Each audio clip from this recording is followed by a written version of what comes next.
చెవట ప్రభుత్వం లాగా ఉన్న పరిస్థితి. ఈ చెవట ప్రభుత్వానికి కప్పిపుచ్చుకునేదానికి సోషల్ మీడియా పైన వేధింపులు, వైఎస్ఆర్ కాంగ్రెస్ పార్టీ పైన వేధింపులు, అన్ని రకాలుగా పరిస్థితి అంతా కూడా మనందరికి కూడా బాగా తెలుసు.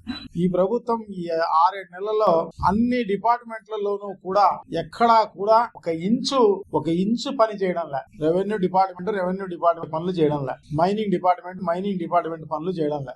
ఏ పని అంటే ఈ ప్రభుత్వం అనేది ఉందా ఒట్టి సోషల్ మీడియా పైన లేకుంటే వైఎస్ఆర్ కాంగ్రెస్ పార్టీ కార్యకర్తలను వేధించే కార్యక్రమంలో తప్ప వేరేది లేదా తెలియదు. కానీ మొత్తం పైన చాలా దారుణం. ఈ రకంగా పరిపాలన ఉంటుందని ఎవరు కూడా ఎక్స్పెక్ట్ చేసి ఉండరు. గతంలో చంద్రబాబు పరిపాలన చూసి ఉంటారు కానీ సో ఇప్పుడు మాత్రం అంత నిర్వీర్యమైన పరిపాలన, అంత దారుణమైన పరిపాలన, చేతగాని పరిపాలన, దుర్మార్గమైన పరిపాలన, అంత దారుణమైన పరిపాలన ఇప్పుడు సాగుతున్న పరిస్థితి తెలుస్తాను. సో ఎంత దారుణం అంటే బూడిద పంచాయతీ కూడా ముఖ్యమంత్రుల స్థాయిలో సీఎంఓలో చేసే పరిస్థితి వచ్చింది. యమలవాడలో doctor MV Ramana Reddy thermal power station కు సంబంధించి దాంట్లో ఫ్లై యాష్ అనేది వస్తుంది. అది ఏదో స్మాల్ స్కేల్ ఇండస్ట్రీ కు లేకపోతే చిన్న ఫ్లై యాష్ ఇండస్ట్రీస్ కు దానికి దీనికి ఉపయోగించుకునే కార్యక్రమం చేస్తారు. సో దాన్ని ఈ ఇండస్ట్రీస్ కూడా ఉపయోగించే కార్యక్రమం చేస్తారు. సో దానికి కూడా ఇప్పుడు పంచాయతీలు చేసే కార్యక్రమం. ఎందుకంటే ఉన్న లీడర్లు అందరూ కూడా దాన్ని దోచుకునే కార్యక్రమం అంతా కూడా చేస్తున్న పరిస్థితి. సో ఒక ఆయన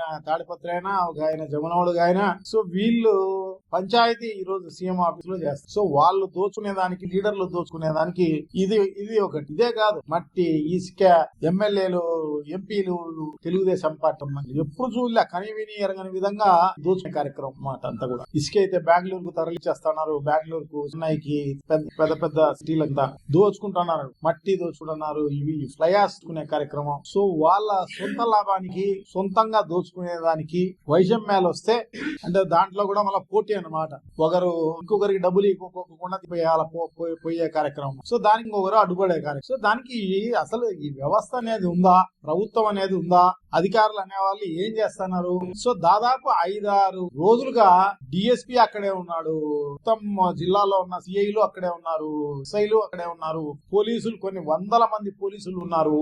లాండ్ ఆర్డర్ కంట్రోల్ చేసేదానికి ఎందుకు ఇంతమంది ఇన్ని రోజులు ఊరికి కాపలా కాసే కార్యక్రమం చేస్తారు? ఒకరు వేరే జిల్లా నుంచే దండయాత్రకు వస్తే మరి లాండ్ ఆర్డర్ ఉందా అనేది ఆలోచన చేసుకోవాలి. మరి లోకల్ వీళ్ళు కట్టడి చేసే కార్యక్రమం చేయలేరా? సో దాన్ని ఇప్పుడు సీఎం ఆఫీస్ లో పంచాయతీ చేసే కార్యక్రమం చేస్తారు. అంటే వేరే ఈ ప్రజల సమస్యలు ఇవన్నీ మనకు పట్టే కార్యక్రమం లే అన్నమాట. సో ఇవన్నీ అన్నమాట. సో అదే కాదు, రైతులకు సంబంధించి కూడా నిజంగా కూడా చాలా ఇబ్బందులు పాలైపోతారు రైతు. కరెక్ట్ టైంలో ఇత్తనాలు ఇవ్వడం, ఎరువులు ఇవ్వడం లేదు, ఏమి సకాలంలో పరిస్థితి లేదు. సో అదే కాకుండా శ్రీశైలం సంబంధించి వాటర్ మొత్తం పవర్ కు తయారు చేయాలి. తెలంగాణ ఒక పక్క, ఆంధ్రప్రదేశ్ ఒక పక్క 35,000 ప్రతిరోజు తెలంగాణ వాళ్ళు, ఈ పక్క ఆంధ్రాకి సంబంధించిన పవర్ ప్లాంట్ లో దాంట్లో దాదాపు 25,000 టిక్కులు దాంట్లో వాడుకునే కార్యక్రమం చేసి కిందికి నీళ్లు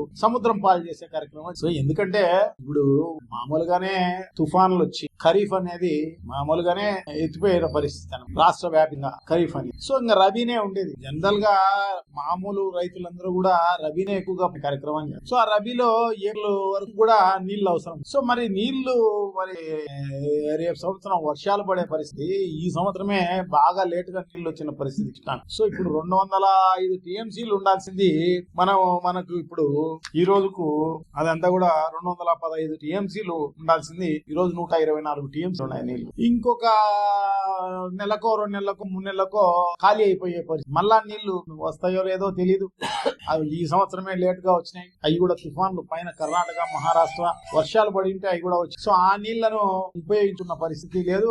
దాన్ని టిఆర్ఎంబి వాళ్ళు అంటే మన కేఆర్ఎంబి వాళ్ళు, కృష్ణా రివర్ మెయింటెనెన్స్ బోర్డు వాళ్ళు చెప్తున్నారు అన్నమాట. తెలంగాణ వాళ్ళు ఆపండి వాళ్ళు చెప్తారు.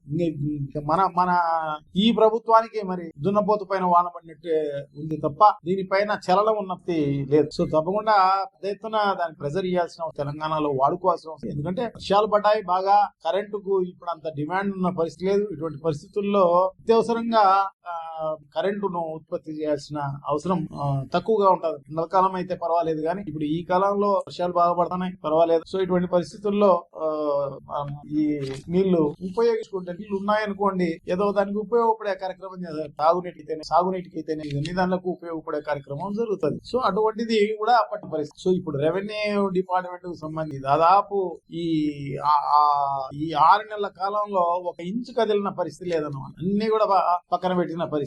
ఎందుకంటే ఆ సాఫ్ట్వేర్ కూడా అలౌ చేసే పరిస్థితి లేదు. ఈ రోజు ఒక 10-1 అడంగులు కావాలన్నా, ఇంకోటి కావాలన్నా ఆ వెబ్సైట్ కూడా పనిచేసే పరిస్థితి. అదే కాకుండా మిగతా అన్ని డిపార్ట్మెంట్లు అట్లాగే ఉన్న పరిస్థితి. మైనింగ్ డిపార్ట్మెంట్ లో అయితే ఒక్క పర్మిట్ ఇచ్చిన పరిస్థితి లేదు ఈ 7 నెలల కాలంలో, ఒక్క పర్మిట్ పరిస్థితి. సో ఈ రకంగా అంతా కూడా దోష కార్యక్రమం అంతా చేస్తున్నారు తప్ప చేసిన పరిస్థితి. సో తప్పకుండా ఇంత కూడా డైవర్ట్ చేసేదానికి డైవర్స్ పాలిటిక్స్ చేసే కార్యక్రమంలో భాగంగా సోషల్ మీడియా వాళ్ళను, మన వైఎస్ఆర్ కాంగ్రెస్ పార్టీ కార్యకర్తలను అందరినీ కూడా ఇబ్బంది చేసి వాళ్ళంతా అరాస్ కార్యక్రమం, వాళ్ళందరినీ పొజిషన్లో పెట్టి దౌర్జన్యం చేయడం. సో ఇటువంటి అన్ని కార్యక్రమాలని చేస్తున్న దాన్ని తీవ్రంగా వైఎస్ఆర్ కాంగ్రెస్ పార్టీ ఖండిస్తోంది. సో డెఫినెట్ గా ప్రజలు కూడా బుద్ధి చెప్తారని చెప్పేసి అయితే భావిస్తారు. వీళ్ళందరూ కూడా బాగా గమనిస్తుంటారు.